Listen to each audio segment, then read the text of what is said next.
Gen X grew up on late-night warnings. It's 10 p.m. Do you know where your children are? Scared, straight. This is your brain. This is drugs. This is your brain on drugs. Any questions? And were inspired by movies that defined a generation. I mean, we're all pretty bizarre. Some of us are just better at hiding it, that's all. Hey, Doc, we better back up. We don't have enough road to get up to 88. Roads? Where we're going, we don't need roads. I feel the need for speed. We found our attitude in comedy. I'm Gumby, damn it! You see that sign? No shirt, no shoes, no dice. Right. Learn it. Know it. Live it. And our identity in pop culture. I want my MTV! I want my MTV. I want my MTV. What you talking about, Willis? Keep your feet in the ground and keep reaching for the stars. This is Gen X Men with Bill Rowland and Gary Dollarhide. Life moves pretty fast. You don't stop and look around once in a while, you could miss it. Yeah, here we go. Episode 35. Bill Rowland 35. With you, and Gary is much better. He is over all the things that happened to him that we talked about in the last episode. I'm assuming you're better. I mean, it seems to be that you're better. I was better the next morning. That's what's kind of funny about it. No, but I mean, seriously, it was I didn't feel good for 2 days, and the stress and everything, the whole, you're going to need surgery. And then by that next morning, it's like, okay, like no residual anything of concern. Beautiful. But I probably shouldn't say that because my insurance company has already said, can't remember if I mentioned it last week. No. Hey, we're not paying for that overnight stay. That wasn't necessary. Well, you need to get your doctor to write them a note and say, hey, by the way, we had to keep him there for evaluation. So yes, it was. Well, everything I read, it's standard of care. So then it goes back to the whole, you hear these stories, it's AI, it's just people rejecting the first claim because yes, of course, they're hoping you're just going to pay it. Yep. Well, that's what I got. I got a letter because, again, as we talked about prior episodes, which is kind of funny that you had a medical episode, two of them after that I had my one about not having to go do chemo and cancer and all that other stuff anymore. I got a note from my insurance company that said that they are not going to pay for the genetic testing because it was medically unnecessary. Well, my genetic testing that I did, it's called, I can't even remember. No, it's not Centera. That's the insurance company. I forget what it's called. I've got it around here somewhere. But anyway, it's a thing where I go and take blood and they send it to California and they look and see if there's any genetic markings of the tumor being back, right? Yep. It's really, really expensive. And when the first time my insurance denied it, I wrote to my doctor and said, hey, we can't do this test because I don't have $5,000 every pop because I was getting it done like 2 or 3 times a year, maybe even 4 times a year. I was like, I can't drop $20,000. Like as much as I'd like to, we're gonna get rid of this. And they wrote me back and said, don't worry about it. It's done, taken care of. You don't have to pay for it. I was like, oh, cool. But I also realized that means I'm the guinea pig. Like that means they're taking my blood. And they're like, well, we're not going to make this guy pay for it, but now we can do whatever we want because it's our blood. Yeah. That kind of thing. That's what I feel like. Because I'm like, well, I don't care. Do whatever you want. They could clone you. Huh? They could clone you. Could? I mean, who knows what I've signed off on. But anyway, so the insurance company sent me that letter, and I was like, oh, that's a shame because I'm not getting it done anymore. So it doesn't matter. So, yeah. But, so you're feeling good. I went haircut this week, and you got them all cut, not just the one. Oh, I walked in, and it was almost 100 degrees here on Monday. And the guy at the barbershop was like, what are we doing today? I said, well, taper the back like I normally do. And I said, honestly, I'm almost to the point because I got a big giant bald spot in the back and you can see the receding in the front. I was like, I want to just shave it all off. And he's looking and he goes, nah, you got too much hair to do that. He goes, you'd have to shave like every other day if you did that. And I was like, yeah, I don't want to do that. I don't even like shave my face every other day for the most part if I don't have to. So he was like, well, what do you think? And I was like, I don't know. What do you think? And he's like, close crop. He's like, I can just cut it all the way down. And I was like, well, I said, the only thing I don't like about this short is like, I don't want people to think, because I was never in the military. So I don't want people to think like, oh, this guy is a military guy. I don't want to come off as that. I don't want to make it appear, you know what I mean? Like, I don't want to appear that way. Nothing against it. It's more of, I don't want that honor than, oh, I don't want to be, thought of as a military. Look, I got my USA 1776 shirt on. Of course, I would be proud to be part of the military, but I never served. So I don't want people to think that I did, because that's not fair. So, but I was like, you know what? Go ahead. I said, what's the worst thing that happens? I have to wait 2 months for it to grow back? Just do it. So we did. And then I sat outside at the George Mason baseball game today in the A-10 tournament. And so now I'm going to have a really weird, when I get up in the morning, tan line because I had a hat on. So I'm sure I'm going to have that. And the top of my head will be all glowing, bright, white, untanned. And my face got some sun today. So anyway. So it was warm there today as well, huh? Yeah, it's starting to cool off. We're supposed to get thunderstorms. I was up in more northern Virginia, like Fairfax area, and it was pouring down rain at one point. But I drove home here in Prince William County, and not a drop. So I'm hoping it's on the way. But it's supposed to be 58 here Saturday. So yeah, we peaked at 92 today. It was what? 92 today. New record, I'm sure, for the date. Nope, it was a little bit higher than that. And then, yes, tomorrow we're supposed to be back to like 56. Yeah, I think you guys are going to get snow showers on Saturday because it's supposed to be rainy and 58 here. So I was like, well, probably snow up there. It will snow up here. But anyway. All right, so the big news is we kind of buried the lead here with all of our talk. Pizza Hut. Pizza Hut is going to redo some of their stores back to the original 80s. We're talking red and white checkerboard tablecloths, the plastic ones, the red plastic seats, the red plastic cups. Pebble cups. The pebble cups. Everybody, is that what they're called? That's why I described them as, because they had that texture. Right there. Oh, this is Beaky's chicken, hot chicken. Beaky's hot chicken from Texas. All right. That's a red cup. But yeah, and they're talking about the salad bar coming back and tabletop Ms Pac Man machines. This is glorious. This is for Gen X. This is your, hey, I remember when I was 8 years old and we finished the Saturday morning Little League game and everybody packed in the car and went to Pizza Hut for lunch. This is fantastic. Now, only though, there's a hitch. Bring back, what's that? Oh, I said there's a hitch to this. Oh, there's a hitch. I was reading. Oh, for you, I meant for, yeah. No. For me, I'm all in. I love the tablecloth. I love the booths with the red padded back, all that stuff. They got to go back to the old way they made the pizza because I'm going to be honest, I haven't had pizza in a long time because it just didn't taste good anymore. So if they go back to the big, I had a buddy that worked at Pizza Hut, so this is the only reason I know this. The big double ovens, like the 500-degree ovens, and you got that crust just so, I'd go back there every other week. It might happen. It needs to. The problem, because I was reading up on this, and a lot of that stems from Yum Brands taking it over at a certain point. And that's why they've been streamlining and closing underperforming locations and just doing the whole delivery thing. And this guy who owns 100 of them, supposedly, is the one doing the makeover because he says it's classic Pizza Hut. Classic with the is roof, in. Yes. It's in the corporate manual that you can remodel your store to that, but most people have chosen not to do it. He's being the one going, this is what we're doing. We're bringing it all back. And that's great. I mean, I love the flat little roof, the hut. Love all that. I mean, when you drive around, you can still tell. You can tell that used to be a Pizza Hut. Like the new Mexican and Chinese restaurants that used to be the Pizza Hut. Yeah. Yes. No, that burrito place, that used to be a Pizza Hut. And you didn't even have to live there. You just know, that's where a Pizza Hut was. Yeah, what's the guy's name? Sparks is his last Tony name? Sparks or something, Something like that.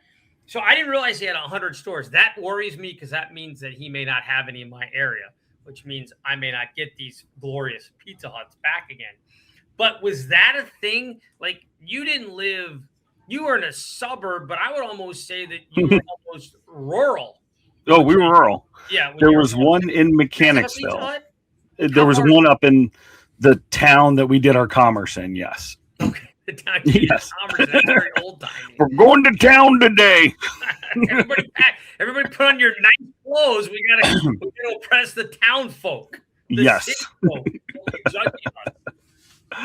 But yeah, it was always packed because it was that, as you said, Saturday, Friday. It was a staple, an absolute staple. We're going to pizza. We're going to Pizza Hut, and it's like you said, everything: the red and white checkerboard tablecloths, the red. I always call them the red pebble cups. Always want one, so maybe I can get my hands on them again. And then it was just good pizza because you're right. There was something about the crust, the way they cooked it. Was good. Always fantastic.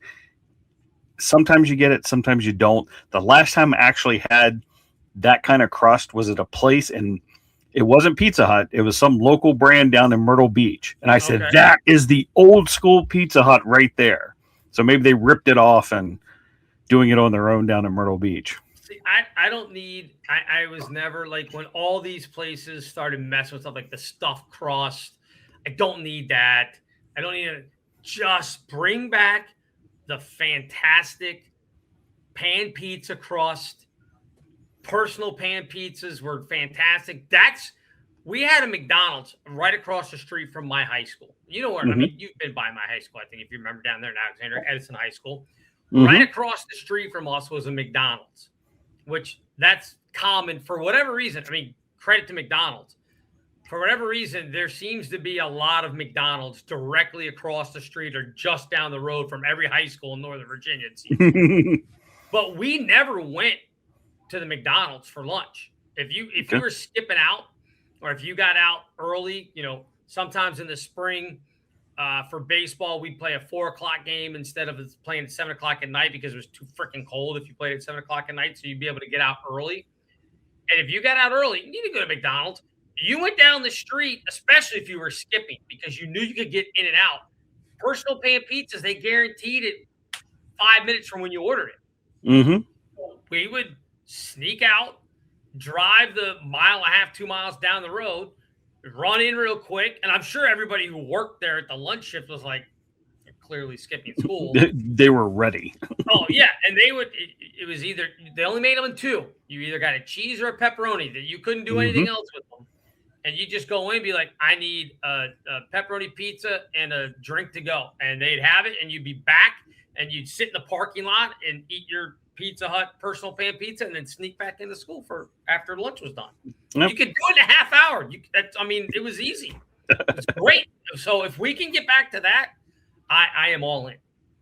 I'm sure it's coming back, especially if if it's this franchise owner and he gets other, because part of it said his stores that he's already converted are already doing far better than his regular stores. Good. And part of the reason he wants to do it is he wants to go back to as he said, the nostalgia for people our age. Yeah. Families come in and eat. No phones, no gimmicks. We're just here to eat pizza. And that's what he's trying to revive back with these remodels going on. Put a freaking jukebox in the place, too. Put the Ms Pac Man tabletop game. You would sit there and play Ms Pac Man while you waited on your pizza, because usually, and this is why they were so good, they would hand toss and do all the crust and everything once you ordered it. It wasn't like they had a frozen crust ready to go and they just made it. They rolled it out. They did all that. And so it might take a half hour for your pizza to be done. So your parents gave you 3 or 4 quarters and you wasted 10, 15 minutes of that time playing Ms Pac Man. Absolutely. Or if you ordered to go, you just sit there and play Ms Pac Man while you waited for your order to go. And then loaded up the jukebox. Yeah. Of which kids really have no idea what that is, but that's funny. Correct. That's where you had to pay money to actually play a song. It cost you a quarter to play every time you play it, not just the one time to download it. Right. Yeah. You just got to hear it. You didn't get to keep it. You just got to hear it for a quarter. But yeah, I mean, so you do all that, and then, I mean, their salad bar was probably the first time, like as a kid, that I was like, I'll eat some salad while I'm out to dinner. Usually, I wouldn't. I'm not going to go out to dinner with my parents and be like, oh, you know what I want? I want a salad. But I would go and get what I still use for a salad now. Just everything basically green: lettuce, peppers, cucumber, celery if it was there, maybe some chopped carrots, but I wouldn't put all the other stuff on it. And then you just get like one of the 8,000 different dressings that they had underneath the little glass thing there, the sneeze guard. The sneeze guard. Bring that back. I'm all in. If I could go and get a large pizza and the salad bar for like $15, no, 20 bucks. I'm in. Probably, maybe. Yeah. We went to we have Pizza Hut still. Pardon me, I'm having a rough time here. That's all right. Get some water. You got some water there in your in the tea. There you go. That's good stuff. So we went to Pizza Hut the other week. Sit down. It doesn't look like the old school ones. It's one of the newer ones. So it looks sterile and lifeless. Yeah, square, sterile, and they're faux no soul decor. If you wanted to add a salad to your pizza, oh no, $9.95 a person. Forget it. No, you can't.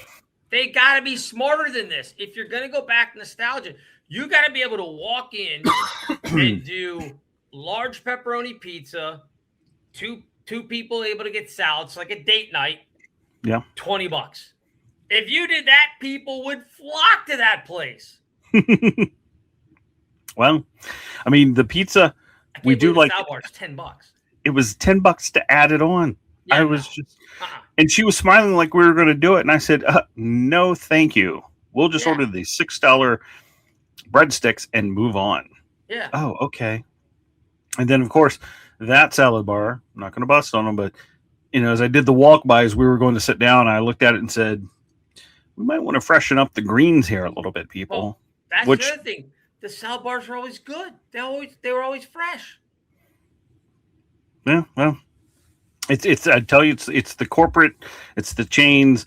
No one takes pride in their fast food anymore. Well, that's fair.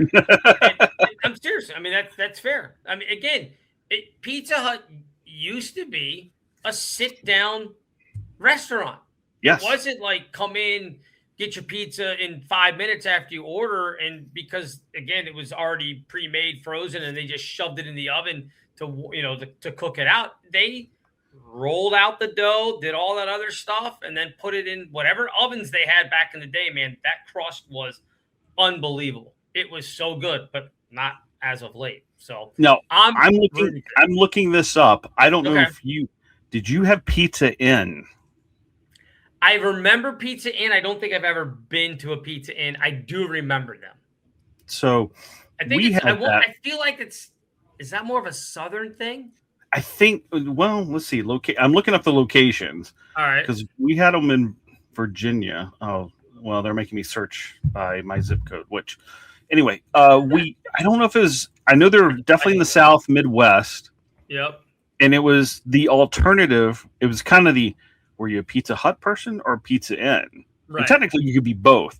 I just remember our Pizza Inn was more like a pub, darker wood, a lot of neon lights, a lot of dark atmosphere, and it was just completely different than the open air new Pizza Hut. But the pizza was just as good. It's mainly here's where they're at. It's South.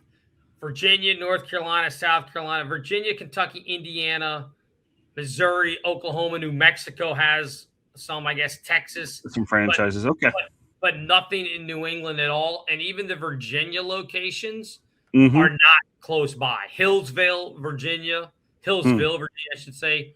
Floyd, Virginia, which I believe is Southwest Virginia. Yeah. Christiansburg, which is also over that way. Southwest, yeah. Abingdon, Virginia. Southwest. Yep. Caswell, Tennessee is the Southwest. next one. Yeah. So, I'm aware of them, I think, from traveling like down through North Carolina. I don't think I've ever actually eaten in one. So okay. Yeah. I mean, it felt a little bit more Italian-y in their decor, and ours was in Richmond, but we would still most of the time end up at Pizza Hut just because it was closer, easier to get in and out of. Now we had the rival, if you will. Did you have Mr. Daddy's? No. Okay. Mr. Gaddy's was another pizza spot. It was out off of, it's not there anymore, I don't believe, off of Van Doren Street over down in the Alexandria, Duke Street area, if people are familiar, over that way. Landmark area. People remember the old Landmark Mall. It was up the street from there. They had, and Pizza Hut did this for a little while, but Mr. Gaddy's had their pizza buffet. So that was the other place. If you were not having to rush and get back for lunch, but you're actually out of school and you're going to eat lunch and that, you had all the time in the world, you'd go to Mr. Gaddy's because they had the full arcade, not just the one Ms Pac Man, and they had the pizza buffet, which was great. Before CC's pizza. Yeah. Whatever. I'm not going to disparage anybody. Mr. Gaddy's buffet was way better. I'll just leave it at that. So, yeah, that was the other rival that we had to, but we didn't have a Pizza Inn up this way. So Godfather's Pizza? We had Godfather's. Okay. Wasn't bad. Yeah. Wasn't bad. I mean, we had one. It was on the far side of Richmond. It was okay. Yeah. Especially, again, Pizza Hut, Pizza Inn, I put them kind of neck and neck. Maybe other people didn't. It was just good pizza. Maybe this was the late 70s, early 80s. And again, people took pride in their food, did a great job.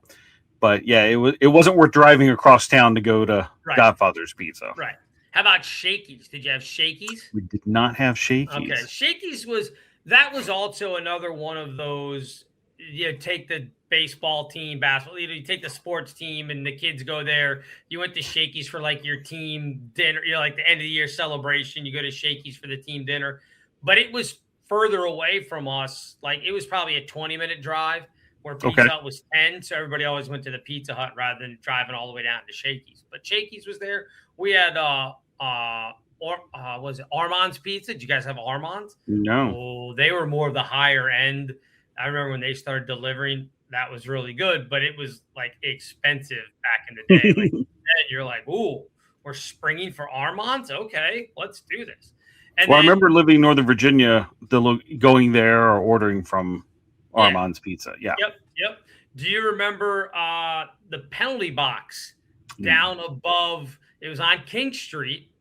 Okay. It was Bugsy's. I guess it was Bugsy's, and then upstairs was the penalty box. They had phenomenal pizza. Oh. I think they're still around, but they had fantastic pizza. Chuck E. Cheese, was that on your list? Yeah, I mean, no. I've been to a Chuck E. Cheese, but no. Cardboard with fake cheese? You're not going to Chuck E. Cheese to eat for the pizza. It's ridiculous. It's awful. You go for the show. That's why you go to Chuck E. Cheese for the and the arcade. Show. Yeah, exactly. So the reason we could get away with, because Fairfax County, I don't know how it was at your school. When I was in school at Fairfax County, and I know the rules have changed over the years and it may be back the other way, you weren't allowed to leave for lunch. Did you guys have open campus in high school? We did not. Okay. So and here's why, for people who want to know. If you went to my high school and wanted to leave campus for lunch, your choice was 7-Eleven, because there was nothing else around for. Well, you could go home, I guess, but it just wasn't open to leave, come back. Right. Okay, and may have been part of it's rural. Like I said, the only thing. There was a roadside truck stop, sorta, but you're better off at school, I guess. Right. For the time it took you and what you were getting. Eating the school lunches. Mm-hmm. Well, my senior year, I knew we could get away with it, and we weren't going to get that much trouble. If you got off campus, you were fine. And there were 3 exits to our school. So as long as you didn't, and sometimes they would park like an admin person at one of the exits. So you had to either know that they were there and then go out one of the other ones, or you just took a chance that you're going to get. I mean, seriously. I mean, that's Mission Impossible to go to lunch. The conversation would be, hey, where is, I think it was Mr. Blunt was the guy's name. Where's Mr. Blunt sitting? Because I think he was the driver's ed teacher. So he had one of the county cars that they would use to teach driver's ed, and he would just park it near the exit, because of obviously every exit had a stop sign. So you couldn't blow out on a Franconia Road and just hope that you didn't get hit. So you'd weasel your way out, but we never worried about coming back in, because generally they didn't bother you. If you're coming back to school, they weren't going to mess with you. And my government teacher which is the class that I had right after lunch, was a drunk. And this is confirmed. This well is, known, huh? No, We're not disparaging. No. Well, she's passed away. I found out just a few months ago, as a matter of fact. But this is not a joke. Anybody who was at Edison High School in the mid to late 80s and early 90s will know this is a fact. There is a government teacher, Mrs. Turtelot was her name, or Miss Turtelot, I guess. And every single day, you would get out of lunch. In the afternoons, I had her after lunch. And she would have, her coffee. She'd come from the teacher's lounge or whatever, and she'd sit down at her desk, and we'd all be milling in, and she'd pull open the drawer, and she'd put her cup in the disappear in the desk drawer, and then you'd see you couldn't see the cup, but you'd see her hand make this motion, right? Like she's holding her cup, and you just see the hand inside the drawer, and then she'd pull the cup up and sit on the desk. Well, if you sat close enough, or if you went up to talk to her, you could smell it. You could absolutely smell the booze. It was like, this is I remember the first time, because neither one of my parents drank when I was a kid. So, I was like, what is that smell? What is that? Because I've never really smelled it that much. And then somebody said, oh, that's her booze. And I was like, wait a minute, what? And then, every single day you would see her pour her drink into her coffee, whatever. I don't know if she was doing Kahlua. I have no idea. But she would drink it seemed like every day. If not every day, at least 3 times a week. And this was back when you had class every single day. It's not like now where they have A days and B days and they split your schedule. You had the same teachers, the same class, every single day, the same schedule. And she would drink minimum 3 out of the 5 days. Now, that's how that was an interesting story. There's a couple more things with her. My high school was off the chain. It was ridiculous. Okay. So we've established now that she's a partier, apparently, a drinker in school, right? So our senior, this would have been the spring of my senior year, so 89. She was my government teacher in 88, 89, the year I graduated. That's when you took it as a senior. We have these papers that you had to do. Now, again, this is 1989. There are nobody's typing stuff out on computers. People are barely even typing them out on a typewriter. If I wrote mine out and had it done in time, I can hand it to my mom, and maybe she would type it up if she had time, because my mom worked for the Department of Defense. She was a secretary. She did more than that, but she could type really well. She had skills. Yeah. And I took a typing class. That was one of the things I did my senior year, because my mom was like, when you get to college, you're not going to want to handwrite stuff, learn to type. And I was like, okay. So I took a typing class. So I could do a little bit. She was way faster than me at this point. Point is, nobody was saving that to a disk or in the cloud or what. You hand wrote it out. Well, she had this Nissan 300ZX hatchback type thing. Yeah. Whoa. Right?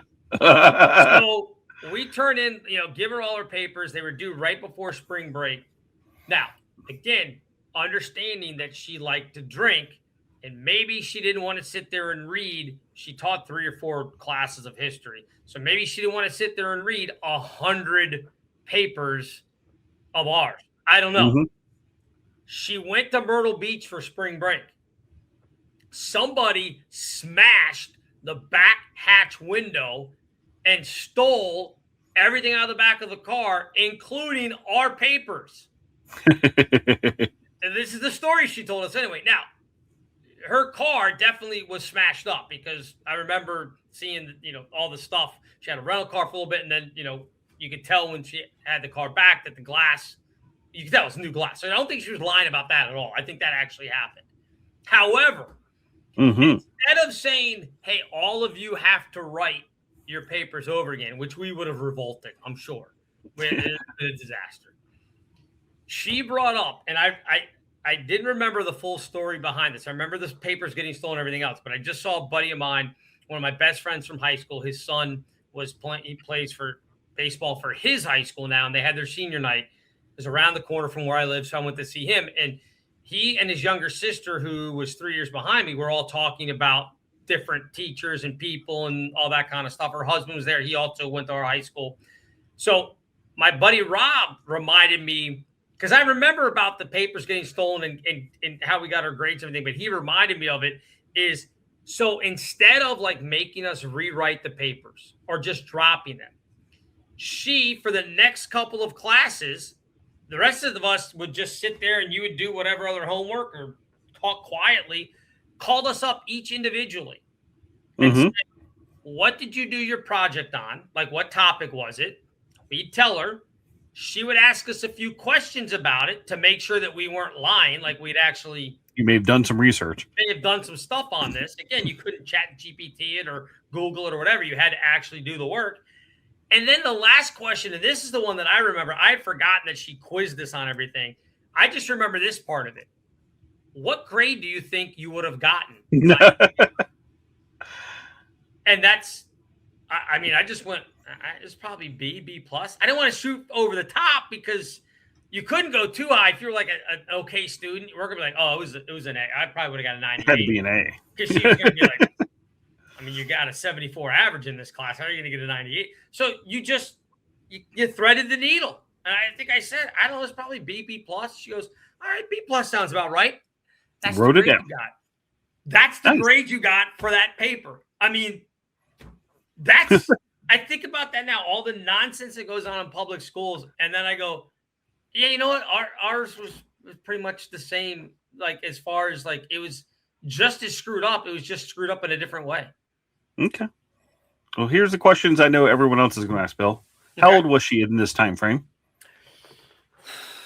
Well, let's see. I can figure it out for you right now. She was in her early 50s. I know this because she just passed away in January, and Rob's younger sister, I don't know where she found all this stuff. She was looking things up. She had her phone out with some like page that had all like the Edison High School from like every graduating year and then teachers who had passed away. And like, oh, Miss Turtelot. And I was like, oh my God, that's our history teacher. I was like, when did she die? And she said, oh, just in January. And I was like, wow. Pretty impressive. And she goes, yeah, she was 91. So take it back 37 years because I was 89. Yeah. It would have been 30. So she would have been 54. Okay. So was she single? Well, here's the thing. This is the other. Here's the thing from the obituary, right? Okay. I didn't know any of this stuff. I knew about the drinking. In the obituary, it said, you know, it's listing her life and everything else, and it talked about her divorce. Okay. So we're like, okay, makes sense why she may have gone down the road of drinking. Also makes sense that maybe, although at 54, I don't know, I'm 54 now. I don't think I would take spring break to Myrtle Beach, but who's the judge, right? Right. Well, it also said two things that I went, okay. One, it said she was very proud of her late in life sobriety. Okay. So good for Miss Turtelot getting off the sauce. Sure. But it does kind of back up that she was drinking a lot because she had to get sober. And the other thing was she was survived by her partner, and then I don't remember the name, but it was a female name. Oh, okay. So she had been married to a guy, got divorced, got out to be an alcoholic, got off the sauce, figured out she was a lesbian. So good for her. I'm glad she lived a long, prosperous. She found her happiness. I'm glad she got sober. I'm glad she found somebody. I'm happy that she lived to 91. But she was. I was just going. I'll say that. I was going with the basics because here I'm thinking, okay, whatever. She's 30s, 40s, 50s. She's driving the sports car. Yeah. She's having a nip at work. She's not teaching anything too technical like chemistry, algebra. I'm like, I think this woman probably had the real deal going on at that time in her life. Maybe not, but you know, she was having a good time. Absolutely. I don't know. And going to Myrtle Beach. That was the other one. Like, we're going to Myrtle Beach for spring break. Load it up. That was 89. She was down in Myrtle Beach. It was funny because, like, the next year, of course, I'm a freshman in college. And that's, I mean, obviously different times because your college spring break and end of the year is different than, like, what a high school spring break would be. But I laugh because at the end, and you know this because you went with us one of the years. At the end of the school year in college, where did everybody go for beach week? Myrtle Beach. But then I was like, what if I were into Miss Turtle? But I mean, you knew you wouldn't because it's a different time. But I was just like, this is crazy. But yeah, I mean, look, she wasn't teaching AP history classes. She had all these dummies that were doing regular history. So I'm sure in some ways she was like, these kids are idiots. You know, I'm sure. I mean, they're going to ruin the world. Because I would get good grades. Like I was one of those students that I would crush a test. I would crush a quiz. If you gave me homework, I'm not doing it. I just didn't. I just had zero interest. I would dominate school today, where you could turn in all the things as long as you just get turn them in by the end of the quarter. You would, I would be great. But if you gave me a worksheet on a Tuesday and said, "Hey, this is due by Thursday in class," I'd be like, "I don't have time for this." And so Thursday would come and they'd go to collect it. I'm like, "Yeah, I didn't do it." So I get a big fat 0, and then it end up acing a test, and I'd end up with like a C or B average in the class, and all my teachers would be like, well, "Why didn't you just do the work you would have an A?" I don't have time for that. Let's do other things. I'm going to go off on a tangent here. Yeah, go because please. I've been I remember, especially in elementary, the amount of homework that was sent home to be done. And as a grown adult, I would ask people in education, why is there homework? Well, it's to, put the concepts in place you learned at school. And I said, so you're telling me you didn't do your job when you had me at school, that now you're sending me home with information that is going to get grounded in my head because you didn't do it. Well, it's not. Never, ever have I gotten a valid answer on the usefulness of homework. And so I like you just said, you wouldn't do the homework. You do great on the test. And that's my point. Like, what do we need all this homework for? And I hear now today, kids today, they don't even really assign it because they know they're not going to do it. So here's the only thing that I will argue, and I'm not saying that you should have homework because I think kids, again, to your point, if they're doing what they're supposed to be doing in school, they don't need to have the homework. But here's what I'll say: it's kind of like, and this is the only way I know how to equate it. Somebody else would probably, you can probably say it's the same thing for playing an instrument or anything else. You may have learned the concepts, but like an athlete, you can learn how to shoot a basketball, throw a baseball or whatever at practice. But if you want to become really good at that skill, you've got to do things outside of your organization practice. So if you want to really hone that skill at, I don't know, your multiplication tables, you got to do it at home. I remember having flashcards. I was always good at that stuff because I had an older sister. And so she would get the flashcards with my parents, and I would just sit there. I didn't know how to multiply 8 by 8 when I was 5, but I could memorize, the 8 and the X and the 8, that means 64. Like that picture. Like I could do that with, I know what the 6 and the 4 mean. It means 24. I had no idea the concept of there are 4 groups of 6. So what does that equal? I had no concept of that. I just knew, I recognize that thing. It's kind of like holding up a picture of a horse and knowing that it says horse, that's what it was. I did multiplication tables when I was a kid because my sister would sit there with the flashcards and my mom and dad would hold them up and say, what is this? What is this? And if you see it enough times, you go, okay, I recognize that now. Yeah.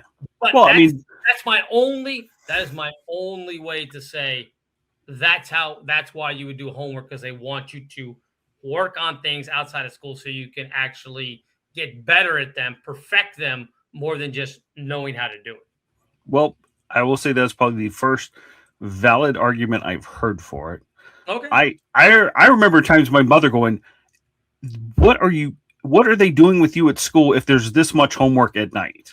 By the time you went across 4 or 5 classes and it was read this chapter and answer all these questions. And, there were times I remember my mother going, what's another 2 to 3 hours of homework?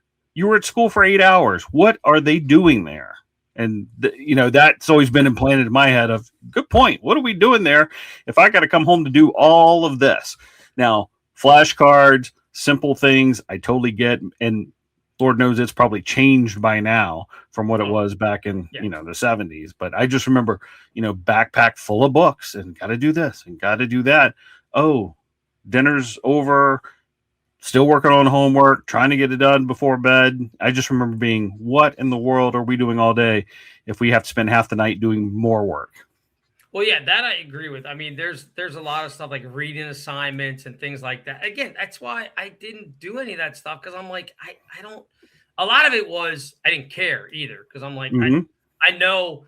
Again, and it may be because when I was in elementary school, I was one of those kids that was in the GT program, and they, pulled you out. You had to do special things because you were thought to be smarter than other kids.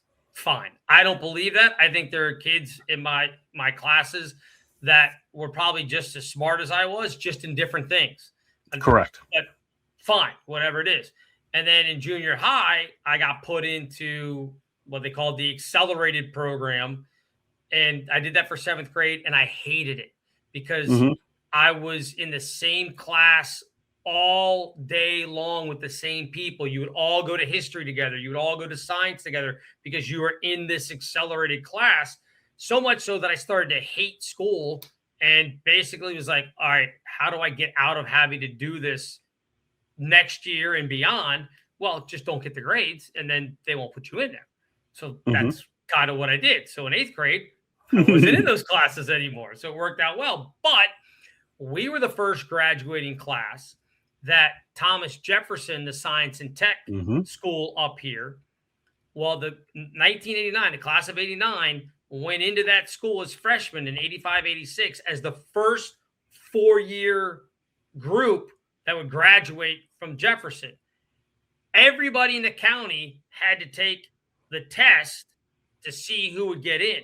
They didn't have to be like, oh, only these, because they trying to make it fair for everybody. So even if you were a dum-dum that had no shot, here's your test. You still had to take the test.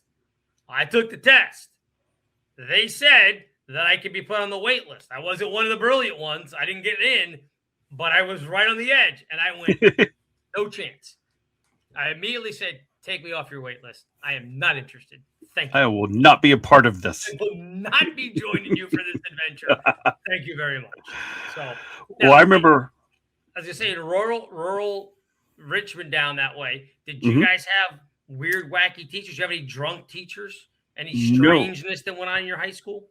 I wouldn't. There was no specific strangeness. Ours was pretty much textbook. You had the sprinkling of male coaches. Oh, yeah. Because of small school, they not only coach football and baseball, right? They were ingrained in the jock culture. Right. And of course, as I look back now, you could always get the sense of, you dirty old men. Because it wasn't, and I will not say that anyone did anything, but I remember now like comments and looks and things that I get now as an adult, like, oh, you slimy menu. The way they would talk to the females in the class and like the cheerleaders and things like that. Again, I don't think anything awkward really happened or no one talked about it, but it was just, oh yeah, you are the representative of the coach / educator and live at that level. I had let's see what else. I had an art teacher who, I don't know if she was either drinking or smoking, because she would disappear and always come back, be chewing gum. That's gotta be drinking, right? Well, I guess it could be smoking. Yeah. Well, back then, I mean, before my freshman year, my sister's junior year of high school, they still had a smoking area at the high school. Because when we got there the next year, you could still see the yellow lines painted outside. It was so dumb. You walk out like one of the back doors and there'd be like this yellow triangle drawn on the asphalt. And as long as you were standing there, you could go ahead and smoke. Yeah. But you're right next to the building. Like, put the triangle away. It didn't make any sense now that we think about it. But yeah, high school students, if you're 18, you could smoke at school all the way up to 1985. And then my freshman year, that's when they did away with it. But it was you could still see it there. Yeah, so it might have been smoking. Yeah, it might have been. I mean, again, she's the art teacher, so I don't know. She could have been smoking weed for all I know. But she was always in a good mood. It was always about the art. So, more power to her. This is the funny story I've told someone else, especially in elementary. I don't know. It seemed like all the teachers were like 80 years old and wore sleeveless polyester tops, and it was horrible. So, being a rural school system, but I do remember when we got to high school, we started getting these, what I call, back then I didn't know, now I know, it was all the young, newly graduated teachers. In high school? They were high school teachers because they couldn't get jobs at the bigger school systems with no experience. Wow. So they would end up out there in the middle of nowhere, do a year or two, and leave. And so I remember there was always a crop of 2 or 3 younger females, which were magnets for the pre-mentioned coaches. Well, yes. Right? Because they were always in that group. Now, some of these coaches, they were older. They weren't, just graduating. Right. But these female teachers were, and they always seemed to be grouped together. Like everyone's here to have a good time. And, they were stalking pretty hard, those guys. So but nothing. Yeah, we were just a small rural high school system. There wasn't anything just outlandish like, oh, that happened, that you would hear from like some of the bigger areas, Richmond, Northern Virginia, etc. Yeah, I mean, we had the same thing. We had our pervert teachers, as we even called them back then. I mean, I remember, and again, Rob and I were just talking about this and everything at the baseball game the other day, and I remember our baseball coach, and he has since passed away. He passed away a long time ago. But I remember like one of the first practices that we were up on varsity, and he's talking about hitting. And he was, talking about how there are a couple of guys on our team that took like really big strides with like their front foot. And they figure right-handed hitter, taking it with your left foot. And he goes, you guys are getting way off balance. You're taking this big, long stride like you're going to be hitting home runs or something. He goes, you don't need to take this big, giant stride. He goes, pick your foot up 6 inches. It's not that 6 inches. It's not that far. 6 inches. It's not a lot. Ask your girlfriends. And we all looked at each other like, dude, none of us are having sex. I don't know what you're talking about. We're not like, we're 15, 16 years old. Maybe there's 1 or 2 of us that were, but for the most part, we're all like, that's kind of a weird thing to say, but all right, whatever, man. Like, sure. It was just like, he thought he was being funny. And I mean, I guess we probably all kind of went, yeah, you're right. That's not that much. Like, we had no idea. But I was just like, oh my gosh, I've always remembered that from him. And now I didn't get creep vibes from him. And that was Coach Funkhauser. For those of us who are, if you're from Essen, you remember that's who that was. I never got creep things from him. He was just a baseball. I mean, he was a man of his time. But he was just a baseball coach. Like, He was fine. So well, I laugh at the things that occurred then. Maybe they still happen. I don't know. For instance, my wrestling coach lived half a mile up the street. And so he would go to school in his, I think it was a Datsun. Yeah, it was a Datsun, pickup, like 2-seater in the back. Right. And he'd pick up me and 4 other boys, drive us the 6 miles to school. Okay. So one would be in the front, the other 4 would be in the back bed. Sure. On a major dirt road 1, and then major artery out there with 4 kids in the back of the truck on the way to school. And I said, it's not so much riding in the back of the truck. What would teachers pick up students today privately and take them to school? Probably not. Yeah. Probably not. I mean, maybe. Here's the thing. You would definitely not do one-on-one. You would definitely not just pick up a student. Now, and this is going back, over 25 years. But I drove, when I was coaching AAU girls basketball, one of the kids that played for me at the time, and these were all 15 and 16-year-olds, was, Kathy McKay, who's a big donor from George Mason, who owns McKay Chevrolet. So there was 4 kids were at a basketball camp down at Longwood University, which for those of you who don't know is in Farmville, Virginia. It's in the middle of Virginia. They were down there at basketball camp. They all also played for me for AAU. We had a tournament in Pittsburgh that weekend. Okay. That's actually long story to go around. That's where we met Val, was in at this tournament. Okay. But anyway, so Ms. McKay, Kathy, gives me one of their like conversion vans to drive to Longwood to pick up the 4 girls and drive to Pittsburgh. Just us. There are no adults in the van. Well, you were the adult. What's that? You were the adult. Well, yeah, but that's what I'm saying. It wasn't like, oh, well, you can drive and a couple of the parents will come along. It was, hey, we don't want to have to drive to Longwood and then to Pittsburgh. So we're going to give you, she rode with another parent who was like, their daughters were really good friends. So she's like, we'll drive up and then you can ride home with, one of us. So I wasn't going to have a car in Pittsburgh because I'm driving the conversion van. So I was like, okay, sure. So I went and drove to Longwood, picked up the 4 girls. Nobody questioned. Random male adult in his mid-20s at that point, taking 4 girls with him who none of them were his daughter. Come on, ladies, let's get in the van. Let's go in the van. No candy required. Drive to Pittsburgh. Your mom said it was okay. Yeah, it's exactly what it was. The kids had no idea. Dude, this is before cell phones or anything. So I get there, and again, 2 of the kids played for me in high school. Kathy's daughter and another girl played for me at Fairfax High School. 2 of the other kids were with a bunch of the Northern Virginia high schools went down to Longwood for this game. So the other 2, one was from Langley, and I think the other one was from Oakton, if I remember right. They had no idea. I get there, and I think maybe Kathy's. So I get there, and I get her, and I get the other girl from Fairfax, and I'm like, oh yeah, by the way, bring player X, player Y. I don't want to give their names out, but they're coming with us as well. And so they went over and said, hey, we're all, we're going to Pittsburgh. Coach Roland's I think they call me Coach Bill, whatever. He's driving us to Pittsburgh. Your parents are meeting us there. And they're like, okay.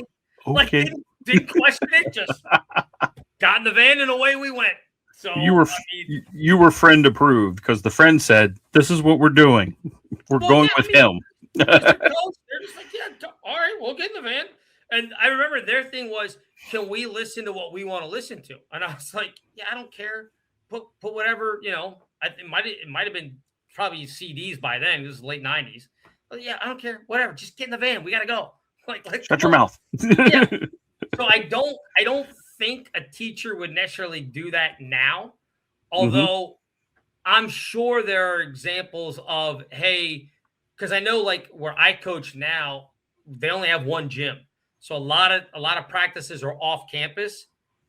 I'm pretty sure there have been times where coaches have been like, hey, a bunch of you get in the car. We got to go. Because if they don't have driver's license, they got to get there somehow, but not driving to school and certainly not anymore sitting in the back of the pickup truck bed, which I'm okay with because we did that when I was a kid too. We had a pickup truck and we would get to the front of our neighborhood and my dad would pull off to the side and we'd jump out of the truck and get in the back and we'd ride the last mile to the house in the back of the pickup truck. Because that's how we rode around up in Pennsylvania where nobody was. When we that's how we did it. That's what you did. Right. So let me throw this scenario at you. Yes, please. I, too, in the tag program in elementary school. Nice. 7th grade, I think there was 10 or 12 of us. And the coordinator who ran it, she took us home for the weekend in groups of like 4s or 5s. Oh, we never did that. So, but it was, so see, it's already started. You're already going, whoa.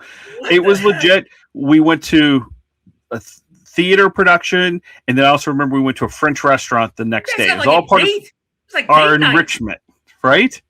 But there was 4 of us, 4 or 5. But yeah, you're going home with Mrs. Johnston. Have fun. Wild. and spend the night and come back the next day. Oh my God, no! But do you remember we did go spend the night at our college professor's house? Do you remember that? No, going over wait. To Miss Donahue's house, Professor Donahue. After me. Oh, that's right. Yes. I'd have to bring Chris Nicholson on to tell that story. Yes. Yeah, we went over there and drank with the lady who took over at the radio station. We went over and drank at her house. It's like her husband, her kids were in the high school then, maybe even younger. They might have been younger than that. In fact, I think they were, because later when I worked for 106.7 here in DC, and that would have been 2009, 2010-ish, right around that time, her son was an intern for us. So, yeah, he had to have been like 4 when we were over there. Yeah, me, Nicholson. I don't remember if Ted was. I don't remember if Ted was with us or not. But there's like 3 or 4 of us that like went and hung out at Donahue's house, and she cooked dinner, and we drank, and we all just crashed there that night, like down in the basement or something. It was weird. But we definitely didn't do it with an elementary school teacher. No. Yeah. Well, and I also, this goes back. So that happened. That was 7th grade. Kindergarten. Kindergarten. 7th grade's a little old. I'm like, I would feel more comfortable if you guys were like 3rd. I was 12.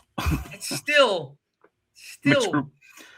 mixed groups. So there are guys and yes. girls. Oh, yes. That's weird.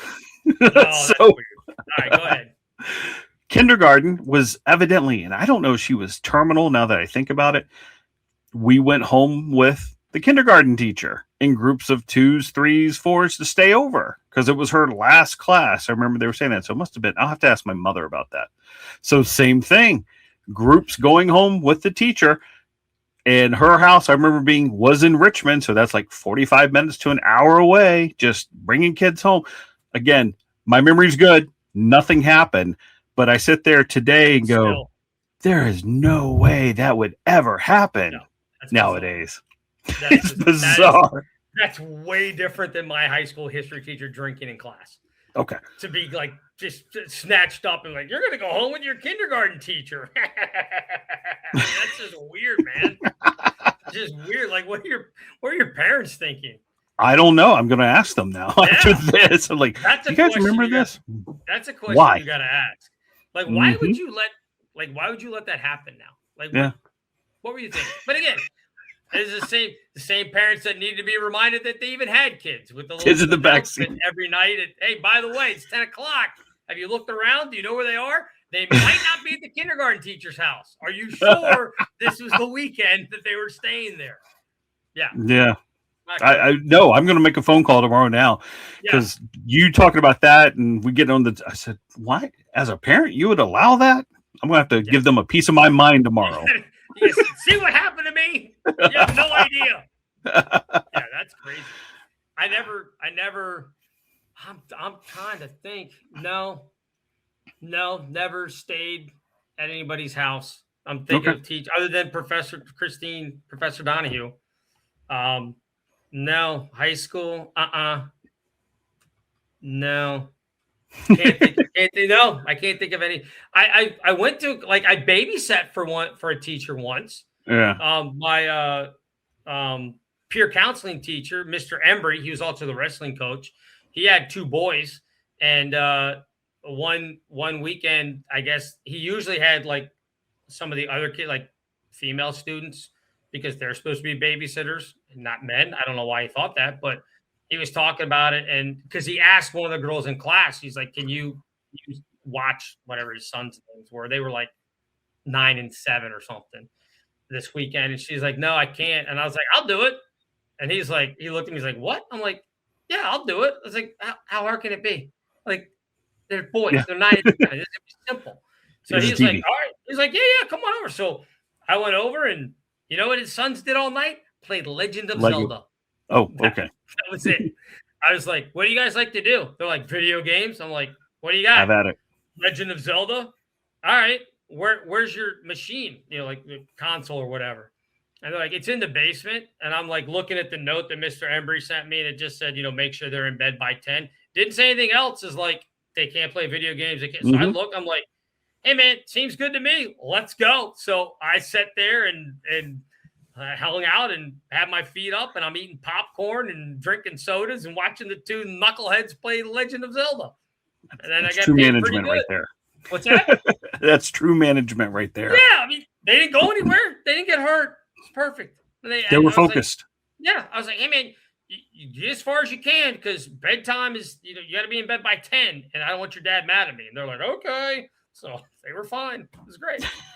That's the only time that I think I was in a teacher's house for longer than 30 seconds or whatever it was. So yeah.